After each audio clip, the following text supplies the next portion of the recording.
रिया कपूर को एक हथियार की तरह इस्तेमाल करने के बाद और आदित्य को रास्ते से हटाने के बाद कपूर फैमिली का प्लान फिर से शुरू हुआ। अगर उन्हें पहले पता होता कि आदित्य को मारने से वो लोग इतनी आसानी से जीत सकते थे तो वो लोग उसे कब का मार चुके होते। पर फिर कहते हैं ना, कभी नहीं से तो देर भी भली। नंदिनी और कबीर तो यही सोच रहे थे कि ओबेरॉय एम्पायर ऑलरेडी उनका हो चुका था। नंदिनी अपनी टीम को लेकर ओबेरॉय एम्पायर पर लास्ट अटैक करने के लिए मुंबई के लिए निकल गई, पर वो ये नहीं जानती थी कि वहां उसे ही बहुत बड़ा तमाचा पड़ने वाला था। ये ज्वेलरी शोकेस मुंबई के एक म्यूजियम में होने वाला था। ये शोकेस सिर्फ एक दिन का ही था और वहां सिर्फ वो लोग जा सकते थे जिन्हें उन लोगों ने इनवाइट किया था। हालांकि गेस्ट लिस्ट बहुत लंबी थी। तान्या ने देश के ऑलमोस्ट सारे फेमस ज्वेलर्स, सेलिब्रिटीज और मीडिया को इनवाइट किया था। नंदिनी और उसकी टीम म्यूजियम जल्दी ही पहुंच गई थी। हालांकि जब वो लोग म्यूजियम पहुंचे ना, तो म्यूजियम ऑलरेडी पूरी तरह भर चुका था। जैसे ही दूसरे ज्वेलर्स ने नंदिनी को देखा, वो लोग उसकी तरफ ऐसे भागकर आए जैसे शहद की तरफ मक्खी भागती है। नंदिनी उस पार्टी की स्टार थी और उससे उसका ईगो और बढ़ गया था। कॉन्फिडेंस के मारे उसका चेहरा बहुत ज्यादा चमक रहा था। यहां तक कि मीडिया भी उसकी फोटोज खींचने से रुक नहीं पाई। वो एक बहुत ही ज्यादा सक्सेसफुल बिजनेस वूमन थी और उससे भी कहीं ज्यादा वो बहुत ही ज्यादा सुंदर और यंग दिखती थी, जिसकी तरफ अट्रैक्ट होना बहुत बहुत ज्यादा नेचुरल था। सब लोगों के उसकी तरफ अट्रैक्ट होने की वजह से नंदिनी उस पूरे शो की सेंटर ऑफ अट्रैक्शन बन चुके थे। पूरा वेन्यू अच्छे से देखने के बाद उसने ओबेरॉय एम्पायर का मजाक उड़ाते हुए कहा, बस ओबेरॉय एम्पायर का शोकेस बस इतना ही था। उसके लिए डिस्प्ले में जो आइटम्स रखे गए थे वो बहुत ही ज्यादा बकवास थे। कुछ ज्वेलरी सच में किसी लायक थी, पर क्वांटिटी और क्वालिटी वाइज इसे बेमिसाल शोकेस तो नहीं कहा जा सकता। उसके अकॉर्डिंग शायद एक छोटा सा ज्वेलर भी ऐसा शोकेस आसानी से कर सकता था। बेशक नंदिनी अच्छे से जानती थी कि ओबेरॉय एम्पायर ने जरूर इससे कहीं ज्यादा तैयारी की होगी, पर वो अपने दुश्मन का मजाक उड़ाने से बाज नहीं आ रहे थे। तभी एक ज्वेलर ने उससे कहा, सीईओ कपूर, मैंने सुना है कि बस ये एक बेसिक डिस्प्ले है, असली डिजाइन तो बाद में रिवील होंगी। बिल्कुल, ये एक बेसिक डिस्प्ले है, पर ये मेरी खन्ना ग्रुप ऑफ कंपनीज की छोटी सी दुकान पर बिकने वाले किसी नॉर्मल डिजाइन से भी कहीं ज्यादा बकवास है। नंदिनी उनका मजाक उड़ाने की कोशिश कर रही थी, पर उसका ओबेरॉय एम्पायर को नीचा दिखाने का इरादा वहां मौजूद लोगों से छिप नहीं पा रहा था। तभी उसने कहा, पर मुझे यकीन है कि ओबेरॉय एम्पायर हमें डिसअपॉइंट नहीं करेगा। अब उन्होंने हम सबको यहाँ बुलाया है तो कुछ तो यूनिक होगा ना उनके पास। पर बेशक मुझे इस बात का पूरा यकीन है कि वो लोग सीईओ कपूर की खन्ना ग्रुप ऑफ कंपनी से कंपीट नहीं कर पाएंगे। सही कहा, ओबेरॉय एम्पायर ने जरूर बाकी सारी इंडस्ट्री में अपना बहुत नाम कमाया है और स्टॉक मार्केट भी जमा लिया होगा, पर ज्वेलरी के मामले में खन्ना ग्रुप ऑफ कंपनीज को कोई नहीं हरा सकता। मैंने सुना है सीईओ कपूर के Khanna group of companies come से कम 1000 करोड़ रुपए की तो है ना। तभी नंदिनी ने कहा, आप लोगों ने तो हमारी कुछ ज्यादा ही तारीफ कर दी। पर ये सारी बातें सुनकर अगर उसका बस चलता तो वो अपनी नाक म्यूजियम की छत से छू लेती। उसे सच में इतना घमंड हो रहा था। बाकी के लोग भी उसकी चमचागिरी में लगे हुए थे, पर नंदिनी के पास उन लोगों को और एंटरटेन करने का वक्त नहीं था। तभी उसने किसी से पूछा, इस शो का होस्ट कहां पर है? कैसे अब तक मैंने ओबेरॉय फैमिली के किसी भी मेंबर को यहां नहीं देखा।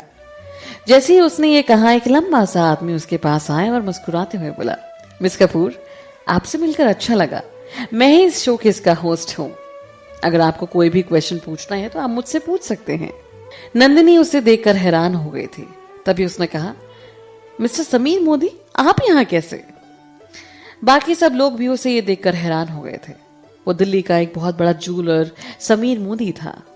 सबके दिमाग में बस एक ही सवाल घूम रहा था, ये यहां कैसे? और इसने कहा कि ये होस्ट है, ऐसे कैसे हो सकता है? आखिर एग्जैक्टली हो क्या रहा था? ये शोकेस तो ओबेरॉय एम्पायर का आइडिया था ना, तो ये इसका हिस्सा कब और कैसे बन गया? सबसे इंपॉर्टेंट बात, उन लोगों ने इसके बारे में कोई अफवाह या कोई भी खबर कैसे नहीं सुनी थी? और हाँ, ओबेरॉय एम्पायर ने मोदी फैमिली के साथ काम करना कब शुरू कर दिया था? अब इसमें कोई शक नहीं था कि वो इतने कॉन्फिडेंस से कैसे बोल रहे थे कि वो लोग एक बेमिसाल और यूनिक शोकेस होस्ट करेंगे। मोदी फैमिली लगभग 100 सालों से इस ज्वेलरी इंडस्ट्री में थी। वो अपने क्लासिक डिजाइन और क्वालिटी के लिए बहुत ही ज्यादा फेमस थी। वो क्वांटिटी से ज्यादा क्वालिटी में बिलीव करते थे। उनके लिए ज्वेलरी सिर्फ एक बिजनेस ही नहीं बल्कि एक आर्ट था। इसलिए इतना ज्यादा फेमस होने के बावजूद उनकी इनकम बहुत ही कम हुआ करती थी। इंडिया में अगर Khanna group of companies number 1 पर थी तो वो लोग नंबर 2 पर थे। हालांकि क्वालिटी और कस्टमर सेटिस्फेक्शन के मामले में Modi family Khanna group of companies से भी कहीं ज्यादा आगे थी और फैमिली को भी हड़पने की कोशिश की थी और उन्हें ज्वेलरी इंडस्ट्री का किंग बुलाया जाता था।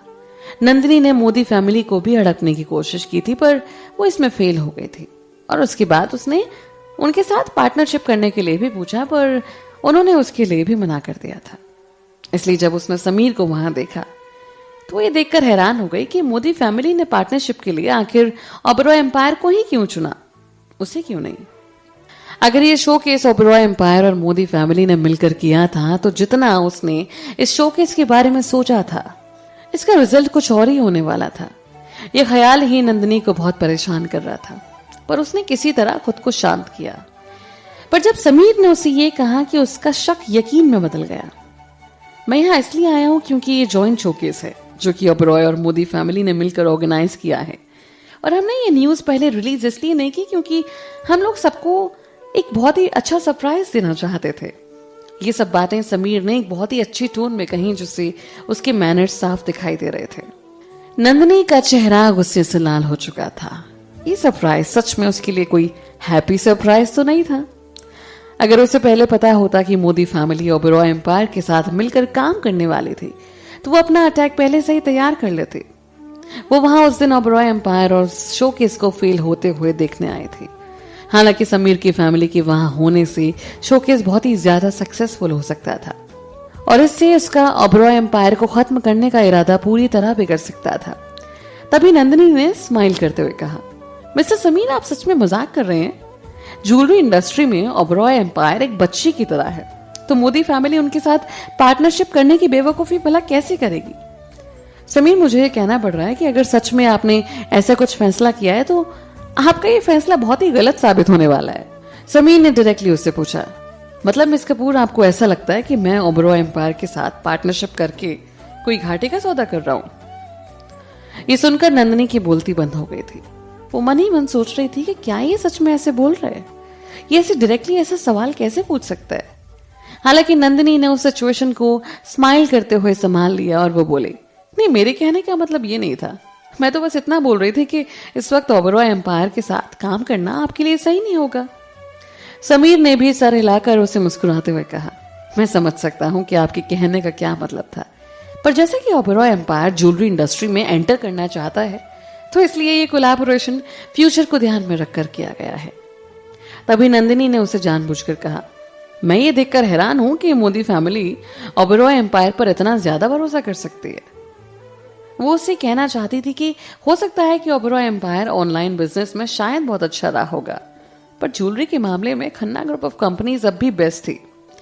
समीर को भी उसके साथ ये बातों का खेल खेलने में बड़ा मजा आ रहा था इसलिए उसने बड़े प्यार से उसे जवाब देते हुए कहा, मिस कपूर आप अपनी जगह बिल्कुल सही हैं पर ओबेरॉय एम्पायर बिल्कुल हमारा ट्रस्ट डिजर्व करता है और ये शायद आपको इस शोकेस के बाद पता लग जाएगा, समझ आ जाएगा। ओह ऐसा क्या? नंदिनी ने जोर से हंसते हुए कहा, पर क्या शो करने के लिए सिर्फ यही सब है? अगर ऐसी बात थी तो ओबेरॉय एम्पायर के बारे में उसकी राय बिल्कुल भी चेंज नहीं होने वाली थी। तभी समीर ने उससे कहा, अरे बिल्कुल नहीं, ये टाइम बिल्कुल परफेक्ट है। सब लोग प्लीज मेरे साथ आइए, हम लोग अगले एग्जीबिशन हॉल में जा रहे हैं। समीर मोदी उन्हें दूसरे एग्जीबिशन हॉल में ले जा रहा था। तभी उनके सामने एक दरवाजा धीरे से खुला जहां से सेकंड एग्जीबिशन हॉल दिख रहा था। तभी किसी ने आवाज लगाई, सीईओ कपूर चलो चलकर देखते हैं, आखिर अब यहाँ क्या यूनिक है। नंदिनी मुस्कुराते हुए बोली, हाँ चलो चलकर देखते हैं कि आखिर उन्होंने क्या स्पेशल एग्जीबिशन तैयार की है। नंदिनी की हील्स की आवाज पूरे हॉल में गूंज रही थी। उसकी टीम भी उसके पीछे पीछे चल रही थी। ऐसा लग रहा था जैसे वो सारे लोग उस जगह का सर्वे करने आए थे। किसी भी ज्वेलर में उसके आगे चलने की हिम्मत न थी। उन्हें डर लग रहा था कि वो उनका भी वही हाल न कर दे जो आज उसने ओबेरॉय एम्पायर का कर दिया है। नंदिनी एकदम रानी की तरह सबके आगे चल रही थी। बहुत जल्द उन्होंने सेकंड हॉल में एंटर किया। सेकंड एग्जीबिशन हॉल पहले वाले से बहुत ज्यादा लग्जूरियस था। वहां डिस्प्ले में पहले वाले से डबल ज्वेलरी थी।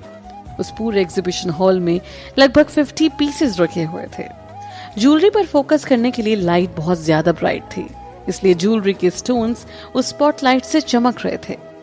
उस पूरे हॉल को देखकर ऐसा लग रहा था जैसे वो किसी खजाने की गुफा में आ गए थे, जिससे सब लोग बहुत ही ज्यादा इंप्रेस हो चुके थे। ऐसा इसलिए था क्योंकि पहले वाले हॉल और इस हॉल की ज्वेलरी में बहुत ज्यादा डिफरेंस था। सेकेंड हॉल के ज्वेलरी पीसेस बहुत ही ज्यादा रेयर और वैल्यूएबल थे। वहां रॉयल ज्वेलरी के लगभग 7 से 8 पीसेस थे और 8 पीसेस किसी रानी की पर्सनल एक्सेसरीज हुआ करती थी, जो कि बहुत ज्यादा कीमती थी। ज्यादातर ज्वेलर्स ने अपना डेकोरम छोड़कर उनकी पिक्चर्स लेना शुरू कर दिया। उनमें से सिर्फ नंदिनी ही ऐसी थी जो ऐसा नहीं कर रही थी। वो ज्वेलरी पीसेस को देखकर हंस रही थी और मन ही मन उनका मजाक भी उड़ा रही थी। मिस्टर समीर मोदी, क्या यहाँ केवल यही यूनिक पीसेस हैं? नंदिनी उससे बड़े प्यार से पूछने की पूरी कोशिश कर रही थी, पर उसके पीछे उनका मजाक उड़ाना और उसकी गंदी टोन वो छुपा नहीं पा रही थी। समीर ने अपना जेंटलमैन बने रहना मेंटेन किया और उसे जवाब देते हुए बोला, हाँ बिल्कुल, ये कुछ यूनिक पीसेस ही हैं, पर मिस कपूर को इसमें कोई ऑब्जेक्शन क्यों है? नंदिनी ने उसे कोई जवाब नहीं दिया, पर तभी उसके पास एक चमचे ने कहा, मिस्टर समीर, ऐसा नहीं है कि हमें हर चीज में ऑब्जेक्ट करना पसंद है, पर ये सच में इतने ज्यादा यूनिक नहीं लग रहे। क्या आप लोगों ने ये नहीं कहा था कि ये एक यूनिक ज्वेलरी शोकेस होगा? हमें कितने एक्साइटमेंट के साथ यहाँ पर आए थे और आप हमें ये सब दिखा रहे हैं। तभी एक दूसरा शेयर होल्डर जानबूझकर बीच में बोला, सही कहा, यहाँ का कलेक्शन सच में बहुत ही कॉमन सा लग रहा है। ये वैल्यूएबल जरूर है, पर ये कोई यूनिक पीसेस तो नहीं है जी। हमने पहले कई बार खन्ना ग्रुप ऑफ कंपनीज के शोकेसेस देखे हैं जो बहुत ही ज्यादा बड़े और इससे कहीं ज्यादा बेटर भी होते हैं। नंदिनी ने उसकी बात पकड़ ली और मुस्कुराते हुए बोली, वो तो बस एक सिंपल प्रोटीन शोकेस था जो हमने किया था, कुछ सारा इंटरेस्टिंग नहीं था। तभी उस भीड़ में एक आवाज आई, इसका मतलब ये हुआ कि unique showcase Khanna group of companies के रेगुलर शोकेस के जितना भी अच्छा नहीं है। उसके साथ साथ बाकी सब लोग भी बोलना शुरू हो गए। माना कि मोदी फैमिली को रिस्पेक्ट मिलनी चाहिए थी, पर यहाँ सब लोग नंदिनी कपूर का साइड ले रहे थे क्योंकि उसकी कंपनी ज्यादा बड़ी थी और वो अपनी बेरहमी और पत्थर दिल होने के लिए बहुत ज्यादा फेमस भी थी। वहीं मोदी फैमिली बहुत ही ज्यादा अच्छे ज्वेलरी आर्टिस्ट थे। उनका दिल जीतना बहुत ही ज्यादा मुश्किल था, इसलिए सब लोगों ने उन पर हार मान ली थी और नंदिनी का साथ देने का फैसला किया। और ओबेरॉय फैमिली, शायद अगर आदित्य ओबेरॉय वहां होता तो उनका मुंह बंद करा देता। हालांकि वो वहां नहीं था और ओबेरॉय एम्पायर भी खन्ना ग्रुप ऑफ कंपनीज का होने वाला था, इसलिए खन्ना ग्रुप ऑफ कंपनीज ही असली विनर थी और जीतने वाले का साथ कौन नहीं देना चाहता। उनके इतने घटिया कमेंट सुनने के बाद भी समीर ने अपने जेंटलमैन बिहेवियर को मेंटेन करके रखा था। इनफैक्ट उसने तो ये मान लिया था कि वो लोग बेमतलब भौंक रहे थे और वो उनकी बातों को अपने दिल पर बिल्कुल नहीं ले जा रहा था। उसे उनकी बातों से कोई फर्क नहीं पड़ रहा था। बिल्कुल इनमें से कोई भी पीस यूनिक कहलाने के लायक नहीं है। उसने मुस्कुराते हुए एक्सेप्ट किया और कहा, पर यहाँ हमारी एग्जीबिशन खत्म नहीं होती, शायद हमें तब तक अपनी ओपिनियंस को बचाकर रखना चाहिए। नंदिनी झूठा नाटक करते हुए सर हिलाकर बोली, समीर मोदी सही कह रहे हैं, तो कहाँ है नेक्स्ट एरिया? तभी समीर ने उससे कहा, पर अभी तक ये सब लोगों ने इस हॉल को अच्छे से देखा नहीं है, तो पहले आप यहाँ का डिस्प्ले अच्छे से देख लीजिए, फिर आगे बढ़ते। यहाँ देखने लायक तो कुछ भी नहीं है। तभी खन्ना ग्रुप ऑफ कंपनीज के एक शेयर होल्डर ने बहुत रूडली जवाब देते हुए कहा, चलो हमें वो so called unique jewellery showcase दिखाने ले चलो। सही कहा, आप ऐसे बहाना बनाने की कोशिश मत करिए। आखिर यूनिक पीसेस कहाँ हैं जिसका हमसे वादा किया गया था? हमें अभी वहां ले चलो। हम लोग शोकेस का बस वही पार्ट देखने आए हैं, हमें बाकी सब में कोई इंटरेस्ट नहीं है, तो आप हमारा वक्त मत खराब करिए। अगर उनके लिए वो नॉर्मल ज्वेलरी शोकेस था तो वो लोग तब तक सेटिस्फाई नहीं होने वाले थे जब तक वो ऐसी चीज ना देख लें जो उन्होंने कभी नहीं देखी थी। हालांकि वो लोग खन्ना ग्रुप ऑफ कंपनीज से थे और उनके वहां आने का मिशन सिर्फ ओबेरॉय एम्पायर को नीचा दिखाना ही था, इसलिए उनका स्टैंडर्ड नॉर्मल से बहुत ज्यादा ऊपर पहुंच चुका था। और फिर लगातार 2 डिसअपॉइंटमेंट एग्जीबिशन हॉल देखने के बाद उनके पेशेंस खत्म होते जा रहे थे। इनफैक्ट उन्हें तो ये भी शक होने लगा था कि ओबेरॉय एम्पायर ने सिर्फ पब्लिक को बेवकूफ बनाने के लिए ये सब किया होगा। उनके पास यूनिक दिखाने के लिए तो कुछ भी नहीं था, और अगर यही सच था तो वो इस बार पूरी तरह बर्बाद होने वाला था। नंदिनी सब लोगों का रिएक्शन देखकर अंदर ही अंदर मुस्कुरा रही थी। वो यही तो चाहती थी, इस शो केस को पूरी तरह बर्बाद कर दे। उसने समीर को घूर कर देखा और उससे पूछा, मिस्टर समीर मोदी, आप हमें लास्ट एग्जीबिशन हॉल क्यों नहीं ले जाते? इसमें कोई प्रॉब्लम है क्या? समीर जोर से हंसते हुए बोला, ठीक है, अगर सब लोग यही चाहते हैं तो मैं आप लोगों को लास्ट एग्जीबिशन हॉल ले चलता हूँ, प्लीज फॉलो मी। फाइनली वो लोग मेन शो देखने वाले थे। सब लोग बहुत एक्साइटेड थे। नंदिनी भी मुस्कुरा रही थी। वो इंतजार कर रही थी कि ओबेरॉय एम्पायर और कितनी ट्रिक्स इस्तेमाल कर सकता था। एक्चुअली मोदी फैमिली वहां डिस्प्ले करने के लिए पूरा एक कलेक्शन ले आई थी, पर फिर भी शायद नंदिनी उस शो के इसको यूनिक नहीं बोलने वाली थी।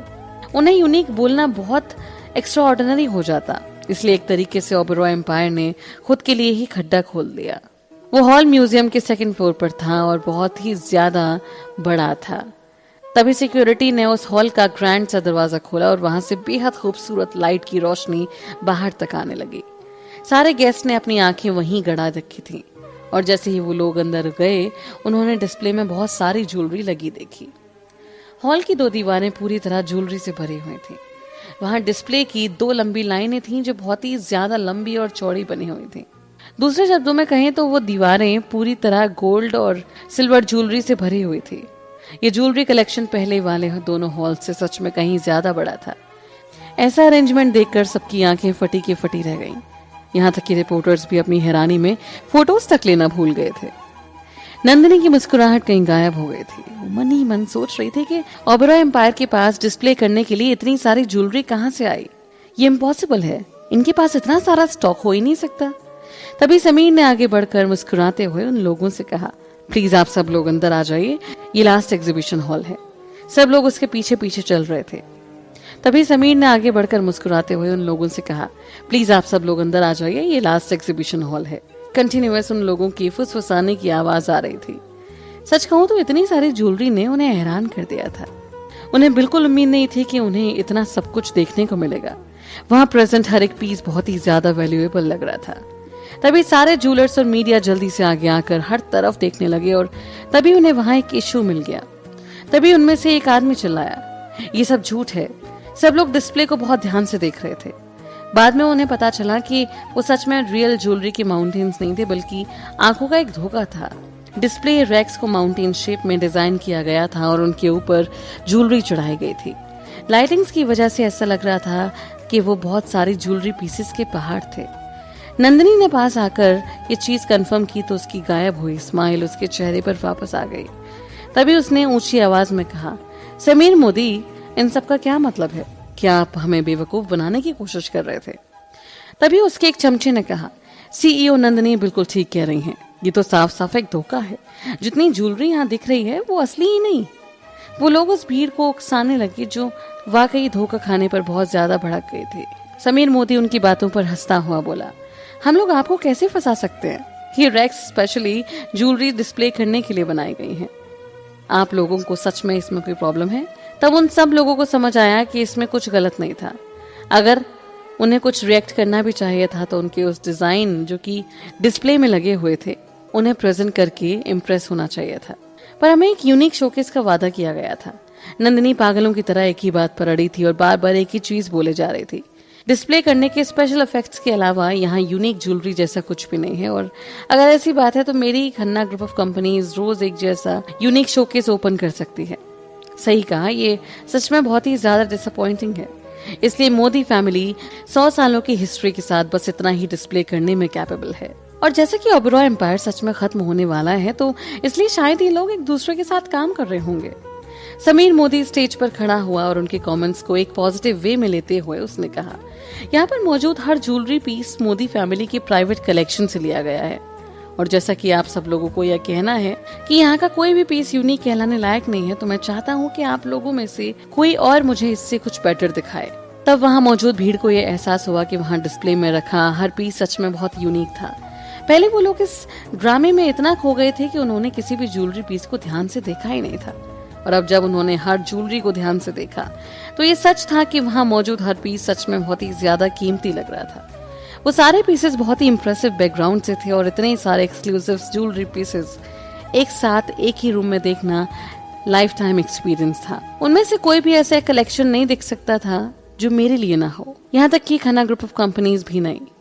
खन्ना ग्रुप ऑफ कंपनीज के पास शायद बहुत सारा स्टॉक था, पर उनकी ज्वेलरी की वैल्यू का समीर मोदी की फैमिली की ज्वेलरी कलेक्शन से कोई मुकाबला नहीं था। और इस बात से इनकार नहीं किया जा सकता कि वो एग्जीबिशन सच में बहुत ही ज्यादा यूनिक थी। पर खन्ना ग्रुप ऑफ कंपनीज के शेयर होल्डर्स को अब भी ये बात हजम नहीं हो पा रही थी। तभी उसने उससे कहा, मिस्टर मोदी, मैं मानती हूँ कि यहाँ जो भी कलेक्शन है वो यूनिक है, पर इन सब का ओबेरॉय एम्पायर से क्या लेना देना। मुझे नहीं लगता कि यहाँ ओबेरॉय एम्पायर से किसी को भी यहाँ देखा हो कि ओबेरॉय एम्पायर इतना बेशर्म हो गया है क्योंकि उन्हें इस शोकेस के लिए दूसरों की मदद की जरूरत पड़ेगी। ओबेरॉय एम्पायर सच में एक शेर की स्किन में छुपा हुआ एक भेड़िया है।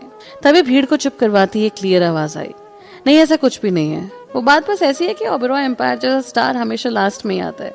तभी स्टेज के पीछे से तान्या धीरे धीरे बाहर आ रही थी। सब लोग उसे देखकर बहुत हैरान हो गए थे और मन ही मन सोच रहे थे कि ये कौन है। नंदिनी जानती थी कि वो कौन थी। उसे कबीर कपूर ने उसके बारे में बताया था कि वो आदित्य की एक्स वाइफ थी जो उस बॉम्ब ब्लास्ट वाले हादसे में बच गई थी। पता नहीं क्यों, पर जब नंदिनी की नजरें उससे मिली तो उसी वक्त उसे टेंशन होने लगी। दो लड़कियां जो कॉम्पिटिटर्स हों और उनके पास सेम पावर्स हों, उनके बीच अक्सर लड़ाई और टेंशन बढ़ जाया करती थी। एक नजर देखते ही नंदिनी को यह एहसास हो गया कि वो लड़की जो उसके सामने खड़ी थी उसमें जरूर कोई बात तो थी। नंदिनी जैसी घमंडी लड़की किसी और औरत की वजह से अपनी पावर कम नहीं होने दे सकती थी। और फिर ओबेरॉय फैमिली और कपूर फैमिली पानी और तेल की तरह थे, तो रीजन चाहे पर्सनल हो या प्रोफेशनल, नंदिनी का एटीट्यूड उसकी तरफ हार्श ही होने वाला था। नंदिनी चिढ़ते हुए बोली, स्टार कहाँ है? अब ये मत बोलना कि तुम्हारी बात कर रही थी। एक्सक्यूज मी, बट तुम कौन हो? तान्या ने घूर कर उसे देखा और बोली, तुम्हें जल्दी पता चल जाएगा कि मैं कौन हूँ। और ओबेरॉय एम्पायर का लास्ट में सामने आना नेचुरल है क्योंकि वही इस शो के स्टार हैं। नंदिनी उसका मजाक उड़ाते हुए हंसते हुए बोली, सबने इन्हें सुना ना? इन्होंने कहा ओबेरॉय एम्पायर शो के स्टार हैं। इन्हें ध्यान से सुनिए और इनकी बातों में कितना घमंड सुनाई दे रहा है। खन्ना ग्रुप ऑफ कंपनीज के लोग जोर जोर से हंसने लगे। मैडम, आपको यकीन तो है ना कि आप पागल नहीं हुए? आपको हम खन्ना ग्रुप ऑफ कंपनीज के लोगों के सामने ये कहने की हिम्मत हो गई जिसने आपका ओबेरॉय एम्पायर बुरी तरह हरा चुका है? तान्या ने उससे पूछा, आपकी खन्ना ग्रुप ऑफ कंपनीज इतनी महान क्यों है? महान इसलिए है, तान्या अपनी जगह से उन्हें बहुत गंदी नजर से घूर रही थी। वो उन्हें ऐसे देख रही थी जैसे उन्हें नीचा दिखा रही हो। पर नंदिनी को कभी किसी ने ऐसे नहीं देखा था, इसलिए वो उसका ऐसे घूरना बर्दाश्त नहीं कर पा रही थी। वो गुस्से से भड़कते हुए बोली, हमारी खन्ना ग्रुप ऑफ कंपनीज शायद सबसे महान नहीं है, पर हाँ, ओबेरॉय एम्पायर से तो वो कहीं ज्यादा बड़ी और महान है। जिस पल तुमने ज्वेलरी इंडस्ट्री में आने का फैसला लिया था तुम उसी वक्त हार गए थे। तुम्हें बेइज्जती के अलावा इसमें कुछ और नहीं मिलने वाला। ओह, तो ऐसी बात। खैर, ये देखिए और फिर मुझे बताइए कि क्या अभी आपको लगता है कि Oberoi empire Khanna group of companies का मुकाबला नहीं कर सकता? इतना बोलकर तान्या ने अपने पीछे लगा कर्टेन हटाया और तब सब लोगों को वहां का स्टार डिस्प्ले दिखाई दिया। और जब सब लोगों ने उसे देखा तो जैसे उसकी आंखें बाहर निकल आ गई थी। ये क्या है? वहां बहुत ही शानदार और यूनिक डिस्प्ले डिजाइन था जिस पर एक परफेक्ट कट वाला चिकन एग के साइज का पिंक डायमंड रखा था। वो डायमंड किसी खजाने की तरह चमक रहा था। सब लोगों की आंखें उस पर जाकर जम गईं। डायमंड को ऐसे घूर रहे थे जैसे वो बर्फ के मारे जम गए हों। हालांकि वहां मौजूद ज्यादातर लोगों ने बहुत सारी अपनी लाइफ में यूनिक ज्वेलरी देखी थी, पर ये डेफिनेटली पहली बार था जब वो इतना यूनिक और इतना बड़ा पिंक डायमंड इतने करीब से देख रहे थे। उसकी कटिंग एकदम परफेक्ट थी और वो सच में बेहद खूबसूरत लग रहा था। यहाँ तक कि नंदिनी भी बहुत हैरान हो गई थी। उसे बिल्कुल उम्मीद नहीं थी कि उसे वहां ऐसा कुछ भी देखने को मिलेगा। इस पिंक डायमंड ने तो उनके होश ही उड़ा दिए थे। यहाँ तक कि समीर मोदी भी उसे घूरे जा रहा था। हालांकि बाकी लोगों की आंखों में भी भारी लालच के कंपैरिजन्स में उसके साथ अप्रिसिएशन से भरी हुई थी। उसके वहां उस शोकेस में पर्सनली आने का कारण यही था कि वो खुद अपनी आंखों से दुनिया के इस मोस्ट परफेक्ट डायमंड को इतना करीब से देख सके। और वो बिल्कुल भी डिसअपॉइंट नहीं हुआ था। वो डायमंड बेहद खूबसूरत, बहुत ही ज्यादा सुंदर था। उसे देखकर जैसे उसकी सांसें ही थक गई। ये शायद वर्ल्ड का लार्जेस्ट डायमंड नहीं था, पर बेशक ये सबसे परफेक्ट था। ये लोगों का ध्यान नेचुरली अपनी तरफ अट्रैक्ट कर लेता था। और सबसे इम्पोर्टेंट, इस तरीके का डायमंड नॉर्मली किसी ज्वेलरी शोकेस में नहीं रखा जाता था। ये कुछ प्राइवेट कलेक्शंस या फिर नेशनल म्यूजियम्स में ही दिखाए जाते थे। जैसे ही पिंक डायमंड को रिवील किया गया उसी वक्त शोकेस का स्टेटस बढ़ गया था। खन्ना ग्रुप ऑफ कंपनीज ने पास्ट में शोकेस किए होंगे, लेकिन उनके सारे शो स्टॉपर पीसेस मिलकर उस डायमंड को मात नहीं दे सकते थे। उनकी शो को लेकर बुराइयां अचानक खत्म हो गई।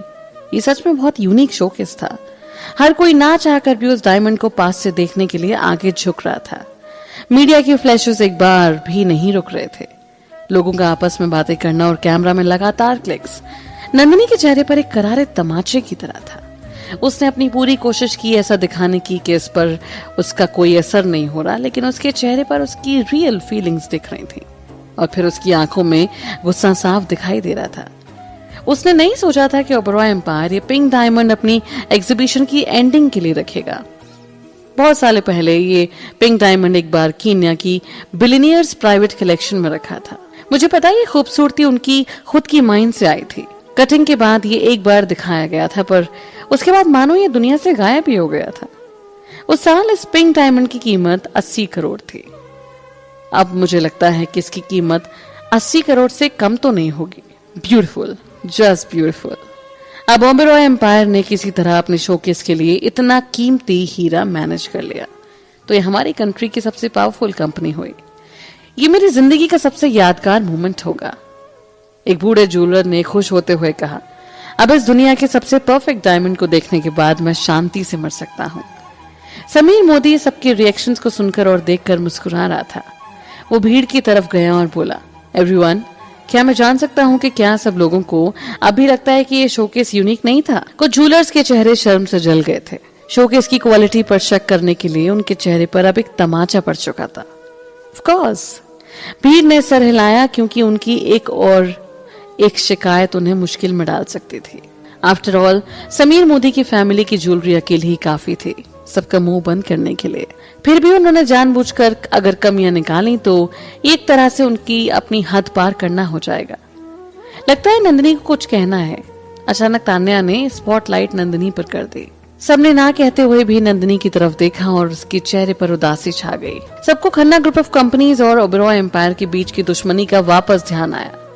अब जब ओबेरॉय एम्पायर का शोकेस बहुत ही सक्सेसफुल हो चुका था तो नंदिनी का गुस्सा जरूर होना ही था। हालांकि नंदिनी बहुत छोटी सोच वाली थी। उसका अपने ओपोनेंट के लिए खुश देखना मुश्किल था, पर क्या सच में उसे सबके सामने ऐसा दिखने की जरूरत थी? उन्हें पता नहीं चला कि नंदिनी का गुस्सा अब सर के पार हो चुका था। अगर ओबेरॉय एम्पायर का ज्वेलरी शोकेस रातों रात सक्सेसफुल हो गया तो उसका ओबेरॉय एम्पायर को खत्म करने के प्लान का क्या होगा? उसके गुस्से का अब कोई अंत नहीं था। ऐसे कैसे? नंदिनी, जिसकी लाइफ में सक्सेस के अलावा कुछ नहीं था, वो एक तान्या जैसी लड़की से कैसे हार सकती थी? नंदिनी ने कस के अपनी मुट्ठी बंद की और बोली, ठीक है, मेरे पास भी है कुछ कहने को। क्या? इसे सच में कमेंट्स देने हैं? तान्या ने स्माइल करते हुए कहा, आप जरूर अपने ओपिनियंस हमारे साथ शेयर कीजिए, हम बिल्कुल उन्हें इम्प्रूव करना चाहेंगे। क्या ये एक यूनिक शोकेस नहीं होना चाहिए था? नंदिनी ने ताना मारते हुए कहा, इसने मुझे बिल्कुल हैरान नहीं किया। स्टॉक वैल्यू के बिना ये यूनिक शोकेस नहीं कहा जा सकता। भीड़ ने उसकी तरफ स्टॉक में देखा और ये औरत सच में बहुत ही घटिया है। ये कब से वर्ड मीनिंग की जज बन गई? इस इंसान को इस शोकेस को यूनिक कहने के लिए इसकी इजाजत लेनी होगी। ये ओबेरॉय एम्पायर के पीछे ही पड़ गई है और लोगों को इस शोकेस को सक्सेस बोलने से रोकने के लिए ये अपनी पावर का कैसे भी यूज कर सकती है। उन्होंने सोचा नहीं था कि नंदिनी इतनी घटिया औरत हो सकती है। नंदिनी को लेकर उनका नजरिया बदल ही गया था। पहले वो उसके साथ अपने क्लोज रिलेशंस बनाना चाहते थे, पर क्या ये सच में उस लायक थी एक बकवास औरत के साथ रहना? ऐसी पत्थर दिल औरत उनको भी शायद ऐसे ही ट्रीट करे। नंदिनी को वैसे भी लोगों के ओपिनियन से बहुत कोई फर्क नहीं पड़ता था। उसका उस दिन का मेन मकसद यही था कि कैसे भी करके वो ओबेरॉय एम्पायर के इस शोकेस को फेलियर बनाए। एक चमकता पिंक डायमंड और तुम इस शोकेस को यूनिक मानने लगी। मुझे हंसने पर मजबूर मत करो। मैं मानती हूँ कि ये एक इंटरेस्टिंग शोकेस है, पर इसे यूनिक कहना, मुझे इससे बहुत सारे इश्यूज हैं। जब तक तुम मुझे वाकई में हैरान कर दो और इस शाम को एक ऐसी शाम बना दो जिसे मैं कभी ना भूल पाऊं। नंदिनी, तुम्हारी डिमांड सच में थोड़ी मुश्किल वाली है।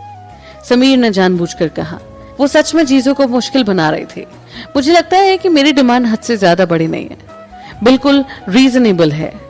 और नंदिनी ने सीधे मुंह पर बोल दिया, सीईओ नंदिनी, मुझे नहीं लगता कि ऐसे कोई आपको आपके स्टॉक की मनचाही वैल्यू देगा। किसी ने धीरे से कहा। नंदिनी ने घमंड से कहा, इस दुनिया में कोई लिमिट नहीं है। तुम शायद ना कर पाओ, पर तुम इतना श्योर कैसे हो सकते हो कि कोई नहीं कर पाएगा? अगर ओबेरॉय एम्पायर ये नहीं कर सकती तो उन्हें शुरुआत में इसे बढ़ाना ही नहीं चाहिए था। ये शोकेस एक झूठ है और एक कंप्लीट फेलियर है। इसलिए ओबेरॉय एम्पायर एक ऐसी कंपनी है जिसने हम सबसे झूठ ही बोला है। हर कोई टेंशन में आ गया। नंदिनी अब अपनी हद पार कर चुकी थी। उसके शब्दों के अलावा उसके ऐसे बर्ताव और उसकी चालाकी ने बहुतों के सामने उसका इंप्रेशन खराब कर दिया। उसके कारण खन्ना ग्रुप ऑफ कंपनीज की इमेज सबकी नजरों में गिर चुकी थी। तान्या अपना काम शांति से कर रही थी। नंदिनी की इंसल्ट का उस पर कोई असर नहीं पड़ा था। इन दोनों औरतों का ग्रेस और कंपोजर कंपेयर नहीं किया जा सकता। हालांकि उन्हें जल्दी ही पता चल गया था कि तान्या इतनी शांत क्यों है। उसे कुछ बोलने से बेटर उनके मुंह पर अपने काम से तमाचा मारना होगा। नंदिनी, अब तुम चाहती ही हो कि तुम्हें जिंदगी का सबसे अच्छा स्टॉक मिले तो मैं तुम्हारी इच्छा पूरी कर देता हूँ। मैं वादा करती हूँ कि तुम ये रात अपनी जिंदगी की आखिरी रात याद रखोगे। अपनी आंखें खोलो और देखो ये क्या है। तान्या ने अपने हाथों में डॉक्यूमेंट मोड़ा और नंदिनी के मुंह पर मारा। अचानक इस तरह डॉक्यूमेंट उसके मुंह पर पड़ने से नंदिनी के चेहरे की चमक उड़ा दी। उसने उसके मुंह पर पड़े डॉक्यूमेंट को देखा तक नहीं। तान्या ओबेरॉय, तुम्हारी हिम्मत कैसे हुई? नंदिनी तान्या पर गुस्से से चिल्लाई। तान्या मुस्कुराते हुए बोली, अब तुम मुझे कैसे जानती हो? सही कहा। क्या नंदिनी ने ये नहीं बोला था कि वो नहीं जानती कि शो की होस्टेस कौन है? अचानक उसकी याददाश्त कैसे वापस आ गई? ऐसा लगता है कि वो शायद जानबूझकर हॉस्टेस के लिए पहले चीजें मुश्किल बना रही थी। अब लोगों का नंदिनी को लेकर इंप्रेशन और भी नीचे गिर गया था। नंदिनी का चेहरा गुस्से से लाल हो गया था। जैसे ही वो कुछ बोलने वाली थी, उसी टाइम तान्या ने उसे टोकते हुए कहा, मैं चाहती हूँ कि तुम एक बार इस डॉक्यूमेंट को ध्यान से पढ़ो, नहीं तो बाद में पछताओगी। सीईओ नंदिनी, उसके एक सर्वेंट ने डॉक्यूमेंट उठाया और उसे पढ़ने के बाद एकदम हैरान रह गया। मैडम, आपको ये जल्दी देखना चाहिए। नंदिनी ने ना चाहते हुए भी उस डॉक्यूमेंट को हड़बड़ाहट में देखा और जब उसने देखा, उसका चेहरा हैरानी से जम चुका था। उसने डॉक्यूमेंट को पकड़ा और अविश्वास के साथ उसे घूरती देखती रही। ये नहीं हो सकता था। नंदिनी बहुत मुश्किल से बोली, ये क्या है? हर कोई पास से देखने के लिए नंदिनी के पास आया। प्रखर, सबको एक कॉपी दे दो। तान्या ने ग्रेसफुली ऑर्डर दिया। प्रखर, जो स्टेज के पीछे एक्साइटेडली वेट कर रहा था, तान्या के बोलते ही वहां आया। हॉल में मौजूद हर कोई हैरान हो गया था। कीनिया का नया एजेंट? ओबेरॉय एम्पायर कीनिया से इंपोर्टेड डायमंड्स का न्यू एजेंट बन गया है। ये कब हुआ? हमें से किसी को भी इस बारे में क्यों नहीं पता चला?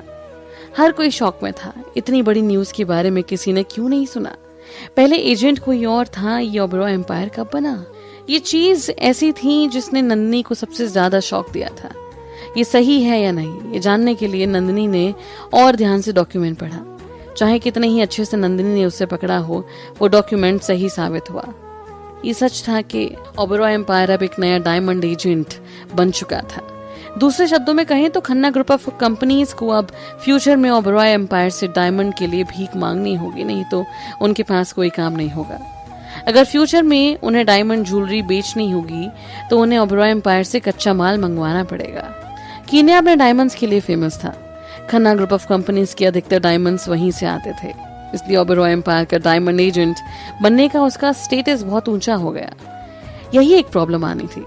अगर ओबेरॉय एम्पायर एजेंट बन जाता तो इसका मतलब ये नहीं था कि खन्ना ग्रुप ऑफ कंपनीज को अपना काम कंटिन्यू करने के लिए ओबेरॉय एम्पायर की चापलूसी करनी पड़ेगी। तान्या ने अपनी साफ आवाज में बोला, जैसे कि सबको पता है, ओबेरॉय एम्पायर कीनिया के डायमंड्स इंपोर्ट करने का मेन एजेंट बन गया है। दूसरे शब्दों में कहें तो फ्यूचर में हम सब के बीच कांस्टेंट कोऑपरेशन बना रहेगा। इस शोकेस का मेन मोटिव ये गुड न्यूज बताने के लिए है, ताकि हम सब एक दूसरे को जान सकें और फ्यूचर में अपनी वर्किंग रिलेशंस को अच्छा बना सकें। मिस ओबेरॉय, क्या यही रीजन था इस शोकेस का? ये कब हुआ? किसी ने शौक में पूछा। तान्या ने बड़ी पोलाइटली उसे जवाब दिया, ज्यादा टाइम पहले नहीं, बस 15 दिन पहले। 1 महीना पहले ओबेरॉय एम्पायर ने अनाउंस किया था कि वो एक ज्वेलरी शो होस्ट करेंगे। इसका मतलब यही होता है ना कि उन्हें पहले से पता होगा कि वो मेन एजेंट बनने वाले थे। 1 महीना पहले ओबेरॉय एम्पायर और खन्ना ग्रुप ऑफ कंपनीज अपनी कंपटीशन के हाइट पर थे। किसे पता था कि ओबेरॉय एम्पायर पहले से ही नया डायमंड इंपोर्ट एजेंट बनने की तैयारी कर रहे थे। वो शायद उस समय खन्ना ग्रुप ऑफ कंपनीज की ओबेरॉय एम्पायर को हराने की सोच पर हंस रहे होंगे। वो इस चार्टा पढ़ने के पल के लिए बड़े उतावले होकर इंतजार कर रहे होंगे।